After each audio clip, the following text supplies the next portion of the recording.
The Craters of the Moon National Monument and Preserve is located in central Idaho and would be the place that the two friends, Amelia Linkert and Joe Blakesley, would come to vanish from in 2013.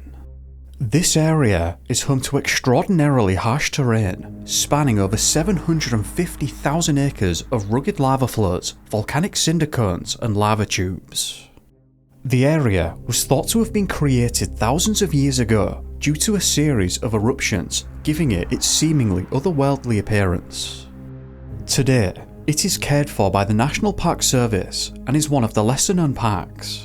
However, getting lost or going missing in this particular vast and unforgiving landscape would not be a good idea. Over 300 caves have been discovered within its boundaries. Its rugged and jagged lava surfaces are incredibly difficult to navigate, and the lack of water sources make it all the more dangerous. Amelia was 69 years old and had retired 4 years prior to this incident in 2009. She was a middle school teacher who worked with those who had special educational needs. Joe, on the other hand, was a 63-year-old physician who lived in the Boise area and worked for the Oregon Department of Corrections in Ontario. The pair had met one another while doing voluntary work in Africa, and they quickly became great friends. 2 months prior to the disappearance, Amelia was visiting relatives in her hometown of Rosemont, Minnesota, where she purchased a camper van as a retirement gift to herself and was eager to go exploring with it. Which brings us to the events of September 2013. Amelia's 70th birthday was coming up on the 19th of September, and she and Joe wanted to spend some time together. The plan was to drive to the campground in Idaho on the 14th, which is a small town around 20 miles to the northeast of Craters of the Moon. Amelia's younger sister described that she was very happy and excited about going on this adventure. But sadly, this trip would take a bizarre and awry turn. Together, they got into their vehicles and drove to the Kiowa campground, where they paid to stay for 5 nights. They wanted to relax and spend time in this remote place, and other visitors stated that Amelia and Joe, for the most part, just kept to themselves. They enjoyed their time together, and on the 19th, the day that they were due to leave, they first wanted to head into the Craters of the Moon. Sometime early that morning, the pair was spotted having breakfast together at the campground, and then they were seen again for the very last time at around 9:30 in the morning, heading out for the Craters of the Moon. They drove there in their pickup truck, and it's not clear exactly what time they arrived, as it doesn't appear that anyone had seen them enter or hike in the park itself. The timing of this incident was particularly unfortunate too, as nobody had noticed that they were missing until after the weekend. They entered the park, from which they would never leave, on the 19th, which was a Thursday.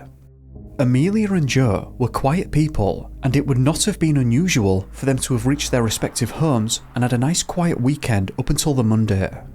Amelia was retired after all, and Joe had booked some time off work for that week that they were away and was due back on Monday the 23rd of September. Given her career as a physician, Joe was an incredibly talented person. She was well thought of, very intelligent and highly professional. She was not the kind of person that would miss work, especially without telling anyone. But as Monday rolled around, she failed to show up for work, and thankfully this immediately set off alarm bells in her employer, who began to call around. Nobody had seen Joe since her departure to Idaho, and her employer got in touch with the Ada County Sheriff to conduct a welfare check on her home. Deputies travelled to Joe's address and knocked on the door, but they quickly realised that she wasn't home. Not long after this, the sheriff's office came to learn of their trip and realised that they must still be in the park. The Ada County Sheriff's Office then made a call to the Park Service and the Butte County Sheriff's Office describing what had happened. Their camper was found at the campsite that they'd been staying at, so given that they were supposed to have left on the 19th, it's a shame that no one from management had noticed sooner, because the search had only just begun and they'd been missing for 4 days already. Shortly after finding the campsite, the authorities drove down to the beginning of Tree Mold's Trail. This trail was named as such because it features unique, hollow casts formed in the lava where trees once stood thousands of years ago. These molds are the trail's primary attraction, and many, including Amelia and Joe, were compelled to have a look. Right at where the trail begins, a parking lot is present, and there the authorities found their pickup truck. Inside the vehicle, their 2 dogs were still inside, thankfully alive as the windows had been left open, and there was now an empty water bowl inside, suggesting the dogs did have access to water, but it's not clear how long they'd gone without. It's important to state here that taking dogs down the trails in the park is prohibited, so to explore it meant to leave them behind. Those at the scene of the pickup truck also found personal belongings of the 2 women, including their purses and mobile phones. I'd imagine because of these factors, they can't have planned on hiking the trail for too long, so something must have gone badly awry here, though it's not clear what. The trail itself is said to be easy to follow and not very strenuous, which would have been perfect for Amelia and Joe. The surrounding area though is a rocky, broken lava flow filled wasteland that is incredibly desolate, very rough and full of caves, which is not the type of environment that they would have just wandered off into for no reason. Both of their families stated that they would not have gone off the trail or out of sight of the pickup truck, and doing so was completely out of character, as leaving the dogs behind, especially for too long, was not something they did. They might not even have realised that dogs weren't allowed on the trails until they got there. We know that they kept to themselves at the campground, so they might not have learned that information. On the very first day of the official search, the 24th, or 5 days now after they'd vanished, Dan Buckley, who was the superintendent of Craters of the Moon, realised that finding the missing women was not going to be an easy feat and was going to need some serious resources, so he requested that the Butte County Sheriff's Office take over, which they did. Dan placed the park staff under the command of the Sheriff's Office, who were now all directly involved in the search effort. At the beginning, there were 12 people searching, law enforcement and the park staff. Given that Amelia was 70 and Joe was 63, the thought process was that neither of them could have gotten very far. Plans had been drawn up that encompassed a 5 square mile radius around the pickup truck that covered multiple trails with a focus centered on the Tree Molds Trail. Everyone knew that this was not going to be an easy search, and the moment you go off trail, things quickly get difficult. The searchers had to climb over rocks and cross the broken lava flows and the lava fields, but they weren't finding anything. They were instructed to check all of the caves nearby, and together they scoured this area for them, but nothing was being found. In the skies above, the Civil Air Patrol was conducting an aerial search above them, but like their counterparts on the ground, they didn't find anything. This actually led to some confused discussions, as they didn't understand firstly why anyone would choose to venture off the trail into this madness, and secondly, how the women could have gotten beyond their search efforts in this kind of terrain. These thoughts weren't unfitting, as Amelia's and Joe's family described them as very kind and positive people, but they were in poorer physical shape than they used to be. The pair of them did have a lot of experience in the outdoors, though walking long distances would not be something they were capable of, and Amelia walked with a limp. Nothing of note was found that first day. The search increased in its scope the day afterwards, and additional professional search and rescuers were brought into the park, though they didn't flood the area with people, as they were anticipating the weather to worsen significantly with downpours of heavy rain. Because of this, the search needed to be surgical-like in its precision on the ground, as the area was dangerous already and was about to get worse. You wouldn't want hundreds of untrained volunteers trying to traverse this mess and getting hurt or lost themselves, which would have made the search chaotic. Because of the factors already mentioned, the searchers did not believe that they could have gotten too far away, and so the search area was not expanded, and ascending the large rocky surfaces was not something that either of them, especially Amelia, would have been able to do. The authorities were of the mind that they would not have intentionally moved too far away from the easier trail that they were on and into the harshness beyond. During an aerial search, a National Guard helicopter flying above the scene noticed something that stood out from the rest of the ground. Approximately 2 miles from the pickup truck, and over 1.5 miles to the west of the end of the Tree Molds Trail, a body had been discovered within a lava flow named Big Craters. Weirdly, this area was so off the beaten track that it was described as inaccessible, yet there the body was. She was found face up on the lava, wearing only a short sleeve shirt and pants, but without a jacket, backpack, food or water. Rescuers believed she became disoriented and possibly searching for help and passed away of exposure. Authorities did not suspect foul play. Initially, the searchers believed they had found Joe as there was no identification on the body, but dental records confirmed that the body was Amelia's. The coroner believed that because the weather had been bad in the area around the time they disappeared, the combination of being wet with cold winds hitting her, it was too much for her to endure and she succumbed to it. As said, searchers at the time thought that they'd found Joe's body and that Amelia must be close. Of course, we know that it was the other way around, but whatever the case may be, because of the condition the two women were in, authorities believed that they'd find Joe's body close by and quickly. However, despite searching the entire nearby area, they just couldn't find her, neither on the ground nor by way of the air. Given that the general direction Amelia was travelling was westbound, it's likely that they could hear the sporadic traffic coming from the distance as the highway is right there. It's bizarre how they'd managed to stray so far away from the trail, but then, once realising they were lost, they must have been trying to head towards the sound. But this is not clear, and certainly for them would not have been an easy feat. The terrain is so aggressive and rough that they would not have been able to walk in a straight line. Then, as the rainstorm closed in, visibility would have dropped significantly, leaving them stranded in this desolate area. Once heavy rain was pouring down around them, it's likely that it drowned out the sound of traffic. It's important to note that they probably couldn't directly see the highway either, so they would have been guided by sound alone, especially as it became dark.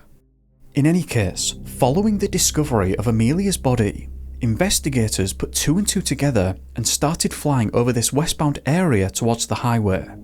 Professional cave explorers were brought in and additional search dog teams entered the area also. Because of Amelia's discovery, the search leaders were convinced that Joe would be found, and quickly at that. However, despite the numerous dog searches, the dogs were just not able to locate even a trace of her. The search leaders also realised, and they'd likely thought this for a while now, that this was looking more and more like a body recovery mission, as by the 27th, the weather had continued to worsen and they didn't believe that she could have lasted this long. Then the search was hampered even further, as sleet, snow and fog prevented the helicopters from taking to the skies. Then came the next disaster.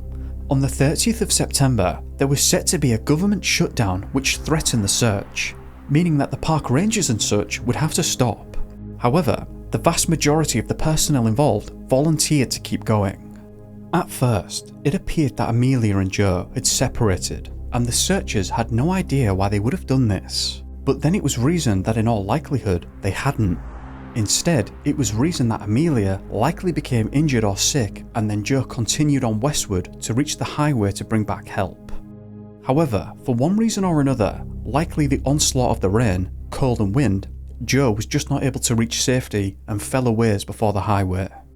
The only problem with that hypothesis though, was the fact that the dogs were just not able to find Joe anywhere in the area. Strangely, the dogs did get some hits, but each time led the searchers entirely in the wrong direction. The dog teams found it odd, as they expected to be led straight to her each time the dogs found a trail. The aerial search had also failed to find her, unlike Amelia's body. Still, believing that this must have been the case though, and Joe must have been travelling to the highway, the ground searchers doubled their efforts. On numerous occasions, they found footprints in this desolate area that they believed may have belonged to Joe, because they were so remote and nobody else was out there. But each attempt to follow the footprints only ended in failure, as they just petered out and the trail went cold. The dogs also failed to follow them. A month of searching would continue until a ranger spotted Joe's body from a helicopter on the 22nd of October. Their initial assessment seems to have been correct in that Joe had been heading towards the highway. Her body was found around 1.5 miles to the west of Amelia's body and less than 1 mile from the highway. Joe had been so close to safety but was not able to make it in time. Autopsy reports found that both Amelia and Joe had cuts and scrapes to their hands, knees and shins, which would have happened by slipping or falling onto the sharp lava, likely many times over. Travelling through this horrible terrain, they would have been freezing and would have known well that they were truly in a bad spot. There's not an awful lot more information aside from this though, so we don't know anything about what state Joe was found in. This means that we're left with a few unanswered questions. For instance, we know why the pair may have left their dogs in the pickup truck since they weren't allowed on the trails. But why would they have left their mobile phones in the truck? Family members from both sides have stated that was out of the ordinary and just odd. Did they just forget them? Perhaps they weren't expecting to have signal out there? It's not really clear. Secondly, why on earth did they leave the trail? General opinions from those who've been on this particular trail suggest that it's clear and easy to follow. Others state, as previously mentioned, that it's not too strenuous and that it's mostly flat. Because they left their mobile phones and dogs in the truck, we know for a certainty that they cannot have planned to go out there for too long. So how did they come to leave it in favour of the harsh terrain outside of it? There's plenty of people that state that it's nice and easy to follow, so despite that, was it an accident? Could there have been another reason? It's very unusual to have two people get disoriented at the same time and then leaving, as described, a nice well-groomed trail to venture out into what is essentially a dark, desolate landscape. The area was also described as inaccessible, yet Amelia and Joe had managed to cross these lava fields at quite a large distance. It's not really clear at all as to how and why they ended up where they did. To even get lost in the first place, they'd have to trek through some seriously harsh terrain, leaving only the question of why behind. Even from an aerial perspective, you'd have thought that the helicopters would have been able to see Joe sooner, given that the ground is just a dark grey. It's also important to consider that alongside their mobile phones, Amelia and Joe also never took any provisions with them. When each of their bodies were found, there was no evidence present to suggest that they'd taken any water or food, furthering the idea that this was just supposed to be a quick walk, which makes sense as the Tree Mold's trail is only a 2-mile hike, including the trip back. At the time of the disappearance, many people were puzzled as to how they could have been only a few miles off the trail, yet extensive searches took so long to find their remains. Though largely, that seems to be because at the start of the search was not located near the position of the bodies. Rather, Amelia's body was found by the helicopter. Secondly, as mentioned, the dogs led the searchers astray a number of times, so I can't imagine that helped. Additionally, the landscape was also not helping, as not only was it difficult and dangerous to traverse, there's a lot of ups and downs that would have obscured the body on foot, though likely not so much from a top-down view from the air. As already mentioned, the Tree Mold's trail is clear to follow, and, as corroborated by some of the reviews, you'd think that it would make it difficult to accidentally stray away from. While the authorities didn't publicly suspect any kind of foul play, is it possible that they were pushed from the trail? Perhaps not physically, as there wasn't any evidence of that as far as we know, but could they have felt threatened? This might not have emanated from a person, but rather, despite the appearance of craters of the moon suggesting a barren, lifeless wasteland, there are animals that do in fact live in the area. Now, most of the animals are not so threatening, such as wood rats, skunks, and many others. However, there are some that could pose a problem. Mountain lions are known to lurk in the area, alongside bobcats and rattlesnakes. It's difficult to predict the exact moment they might have strayed from the trail, but could it have been an attempt to evade or move around one of these creatures? Because they were found to the west of almost the exact end of the trail, is it possible that they did in fact reach the very end of the trail, then on their way back spotted a mountain lion or a rattlesnake or something of that nature? Perhaps instead of this being an accidental straying away from the trail, could it have been an effort to get away from this kind of perceived threat? Based on what's been reported on the clear and obvious nature of the trail, that's one of the only things I can think of that could be more likely than just accidentally straying. Although, if that was the case, wouldn't there have been evidence of animal predation left behind at the location of the remains? You'd think so. I suppose also there is a second option to consider. Perhaps there was no physical threat at all, but both Amelia and Joe underestimated the weather conditions at the time. We know that Amelia was wearing a short-sleeved shirt without a jacket. We also know that this area can get pretty cold, especially around the time that they were there. Could it be possible that the pair of them began to suffer from hypothermia as they reached the end of the trail?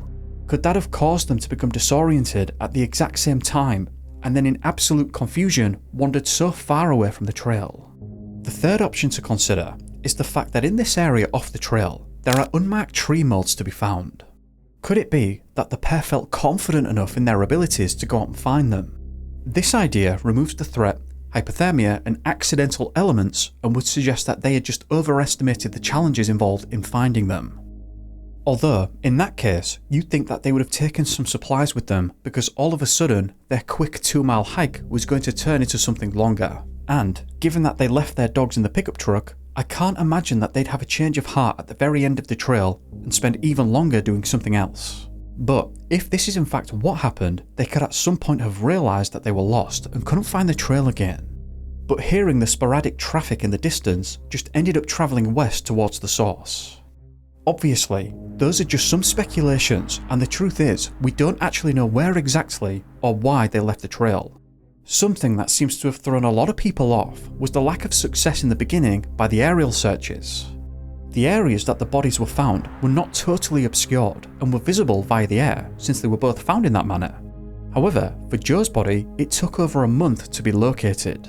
So what was the reason that she wasn't seen sooner? Was she not there initially? If so, could that imply that she'd been placed there sometime later? That's a difficult one. Occam's razor, I suppose, would suggest that she was simply missed by the aerial search crews. But people have questioned that, and let's be honest, that is a very weird element in this disappearance.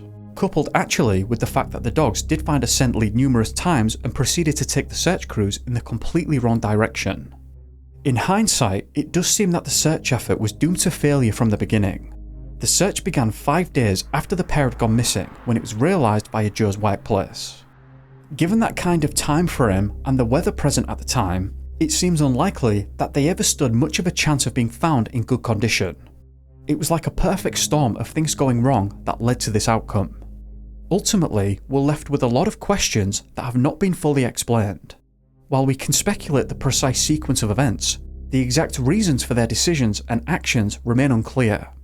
What is evident is that the craters of the moon's rugged and remote terrain can present significant dangers, even to experienced individuals, and just underscores the importance of thorough preparation and caution in such places. So, if you're someone that loves to hike these kind of wilderness areas, please do all you can to stay safe and tell someone where you're going and give them a time frame. With that, I'm going to end it there. What do you think happened here? If you know of a disappearance that you'd like me to cover, please do drop me a comment below. I'd just like to take the time to thank you for watching, and a big thank you to the patrons who've been running around on the screen. Please do remember to like and subscribe if you haven't already, and do drop me a comment as I read pretty much all of them. If you didn't like it, then feel free to give me a thumbs down. I'm just looking for your honest opinion either way. I hope that you've had a great day or evening depending on where you are, and I'll see you in the next one. And remember, be safe guys. Peace.